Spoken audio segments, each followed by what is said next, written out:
Alright, well, hi. I was late again, being weird, doing stuff.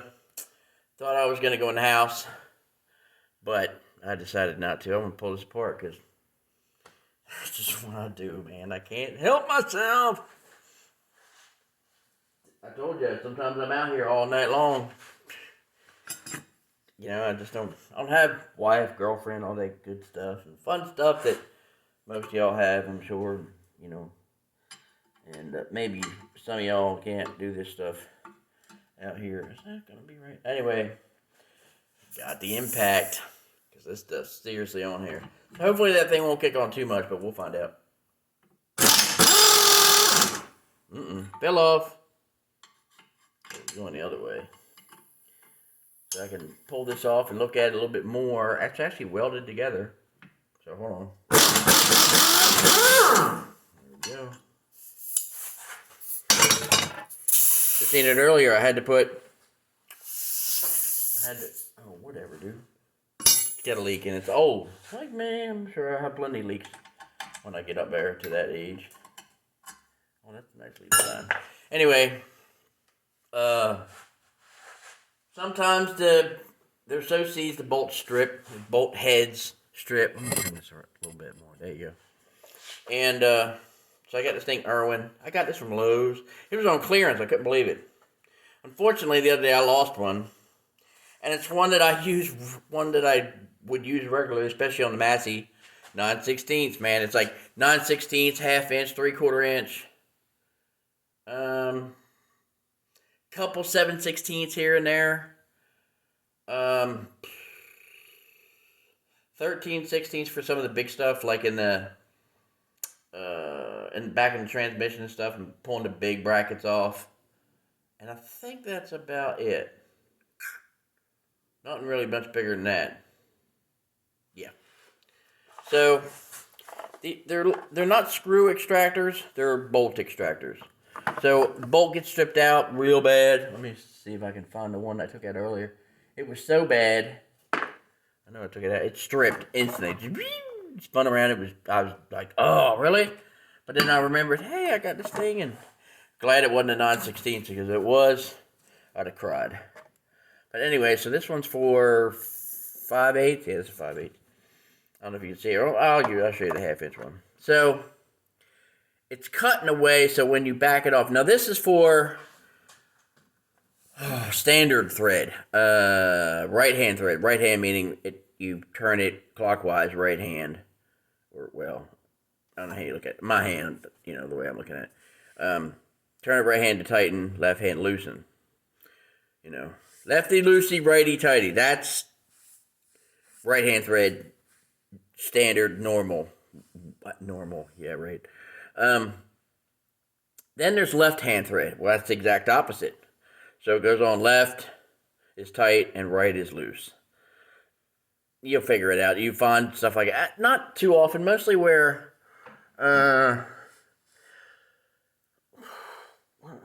stuff that's like the clutch.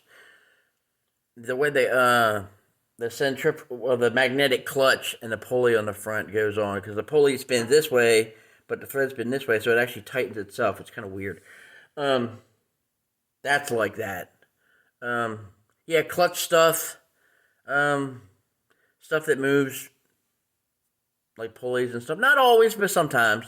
A good bit. A lot more now than it used to. Well, I don't know, a lot more now, to be honest. But anyway, so this is only for standard thread. I don't think it would go the other way. Maybe it would. The way it's shaped. You can see the inside of that thing. See how it is? So if it's stripped out, it's got little teeth. That one's terrible. Let me get the big one out. It's probably easier to see. All right, there it is. You see how the teeth are? It grips it. So the nut edges go in these little loops or dips, and then the sharper points grip the bolt as it tightens in, and that's how you get it out when they're all stripped out and stuff. I'm missing my 9/16. It really bums me out. So I'm trying to find. Dad's been trying to find another set. I'd like to have the full set, to be honest. I'd like to go all the way up to an inch because I've had some bolts that just don't want to come out. And so, yeah, that's what I'd like to find, if I can find it. So let's keep going. Take that 1/2 inch off. Go back to my 9/16. Where is it? There it is, the tapered one. Because that's what these other two are. 9/16. I think. Oh, man, that hurt. It's got a weird thing on the front. Most ratchets have like a little ball and they pop on. Sometimes you get lucky. Like this won't come off unless I press the little button on the back. You know? Ding! There it goes. Comes off. So that's nice. Keep you from losing your... You lose a little socket, disappear in the grass, go somewhere. It happens. Why is that thing doing that? That's a goofy thing. The video's like... freezing. I don't know what the hell's going on. Heck, sorry. Edit, rant. So, alright, got that on. 9/16 wrench, put her on here. And we'll back this other one off.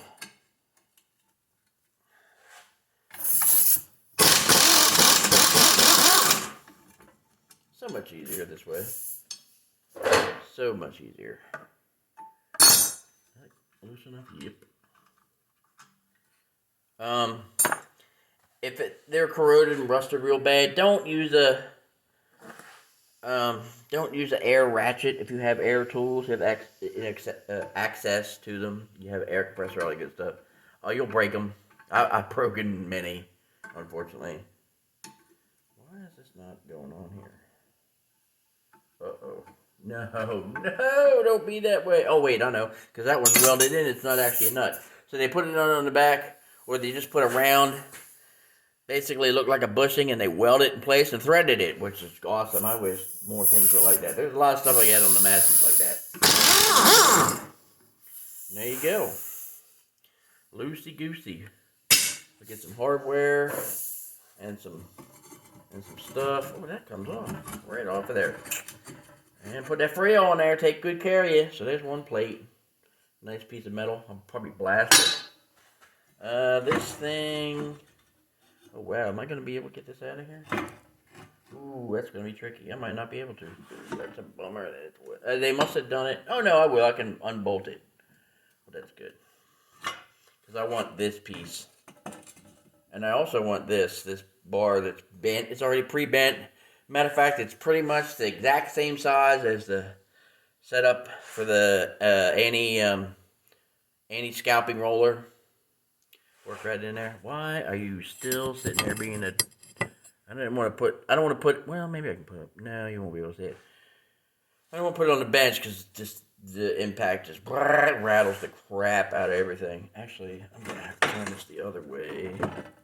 I'll turn it like this. Put it in the vise. Tighten her up.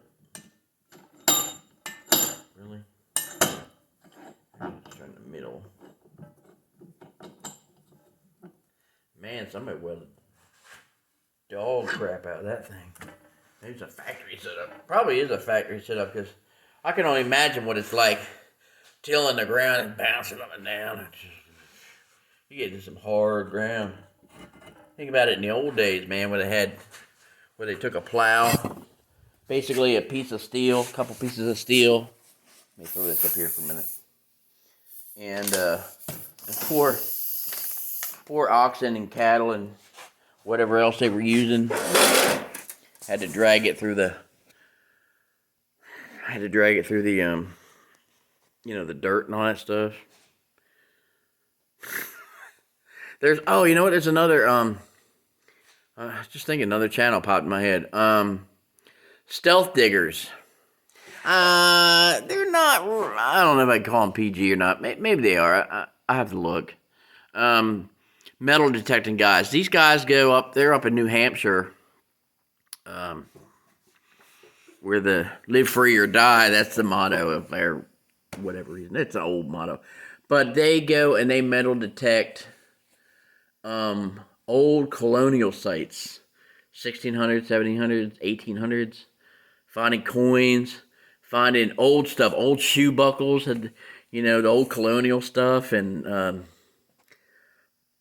it got me into looking for stuff like that. I haven't really been metal detecting and all. Oh, that is really bright. So, but they sometimes rescue what they call rescue and reuse the wagon wheels that I pulled up out of the ground on the other side of the barn. They were in the ground, and I thought they were whole, but they were half. They were that much gone, buried in the dirt. So I was like, oh, cool, half, that'll work, because I figured I'd take one if it was really rotten, cut it in half, and have half here and half here. But I had two halves, so I just put one on one side in the flower bed, and all the people, the folks go to church with and all that stuff, and people who visit here one night, they're like, oh, where'd you get that from? People worked on the house, and they're like, that's really cool. And they're like, oh, yeah, my son found it back there, and there you go. I was really digging stuff up and reuse it, rescue and reuse it. That's what I'm trying to do now, rescue and reuse all these parts and stuff and whatever else. And that thing, unfortunately, that could not be rescued. It was bad. I broke a tine off of my fingers. I just bing, and it just popped off. So it was well beyond gone. So yeah, I'm gonna finish this up, and then I'm gonna get out of here. You'll have a good night. Yeah, I'll probably I'll probably watch a whole bunch of videos and laugh at the craziness I've been recording, and see what I got to go through and figure out what I'm gonna post.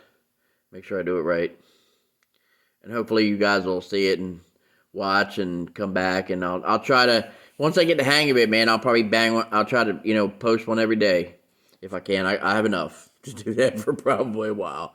So, yeah, man, y'all have a great night, and take care of one another, your friends, your family, neighbors, people people you don't know, man. Just, help people out, man. It does really feel good to give, and you get praised and receive, stuff like that. I helped some woman at Walmart, and she was like, oh, thank you, and, you're so kind, and I was just like, I'm 6 foot tall, and this lady was like 5'2".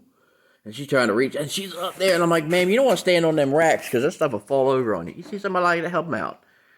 Take 10 seconds out of your life, and just, there you go. A little goes a long way. Anyway, see y'all later. I'm out. Bye. God bless, and all that good stuff, and I'll see you tomorrow, or the next day, or whenever. Bye.